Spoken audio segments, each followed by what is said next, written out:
Vamos falar agora de um assunto que está dando pano para manga aqui no Rio de Janeiro, que é a ideia do governador eleito, Wilson Witzel, de trazer para a segurança do Rio drones capazes de fazer disparos. Aí todo mundo se pergunta, né? Um equipamento novo, a gente não conhece nada sobre ele.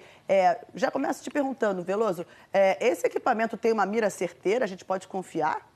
Vamos lá, a gente tem a imagem aqui do equipamento que você está falando, né, Mariana? A gente olha para ele assim, parece até que ele transforma, parece até aquele, né, aquele desenho lá. É um monstrinho. Isso aqui é muito mais do que uma nova tecnologia, Mariana. É muito mais do que trazer uma nova... É importante, tecnologia é importante, ajuda a polícia, Sim, minimiza claro. risco e tal, mas isso é muito mais que isso. O que esse equipamento faz, se de fato houver decisão para a aquisição dele, ele tira a polícia do seu ambiente de atividade policial e coloca os policiais num ambiente de atividade militar, de Forças Armadas.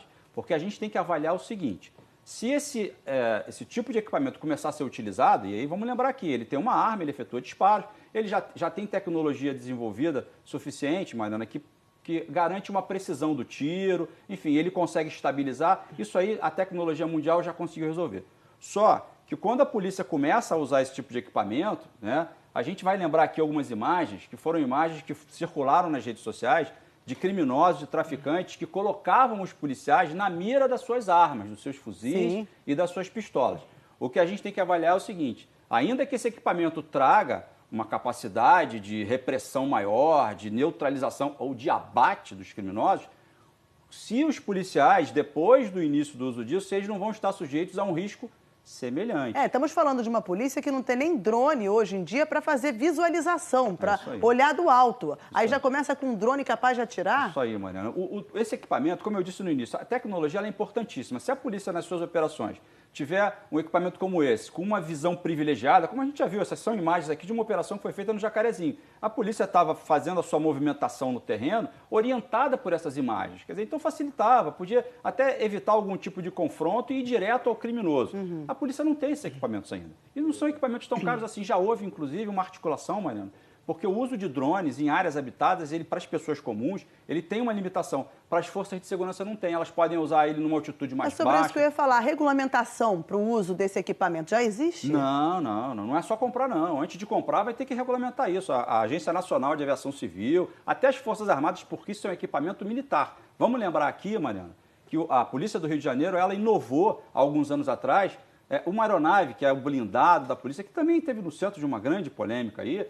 Ela é de uso militar, exclusivamente militar. Foi a primeira polícia no mundo que pôde usar uma aeronave desse tipo. Foi a polícia aqui do Rio. Uma aeronave blindada. Uma aeronave blindada. Foram as aeronaves que foram utilizadas em guerras, né? Na Coreia, inclusive.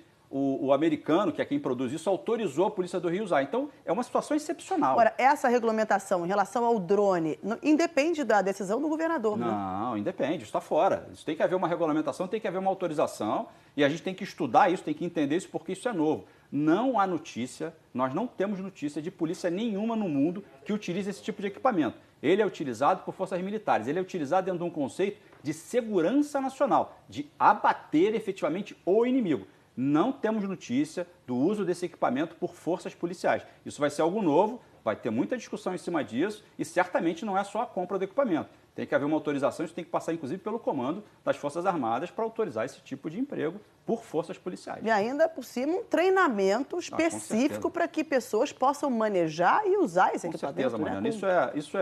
Isso traz uma discussão que o eixo central dessa discussão é o seguinte: a polícia deixa de ser polícia e passa a ser Forças Armadas. Essa lógica não é lógica de polícia. Nos países em que a polícia conseguiu virar o jogo, em que as populações têm um pouco de segurança hoje, a polícia tem a legitimidade da população. Então não podemos nos esquecer que esses criminosos estão em áreas, eles dominam algumas áreas, mas há gente de bem lá, tem uma sociedade de bem lá, e essa sociedade está submetida a um risco. Esse passo que tira a polícia do lugar de polícia e coloca a polícia no lugar de Forças Armadas, como fica a situação dessas comunidades? Será que a polícia vai poder continuar lá ou ela vai ter que sair totalmente de vez? Aí a gente vai lembrar aqui das UPPs, né? Como é que a gente vai remodelar o UPP se a gente tiver uma situação dessa? Então, é muito complicado, Mariana, é muito mais do que simplesmente decidir comprar um equipamento ou uma nova tecnologia. É um assunto que a gente vai continuar falando aqui no RJ1. Claro, obrigada, Fernando Veloso. E a assessoria de imprensa do governador eleito, Wilson Witzel, disse que existe o convite e a possibilidade da viagem do governador para Israel, para que ele conheça tecnologias desenvolvidas lá. Mas a viagem não tem data definida.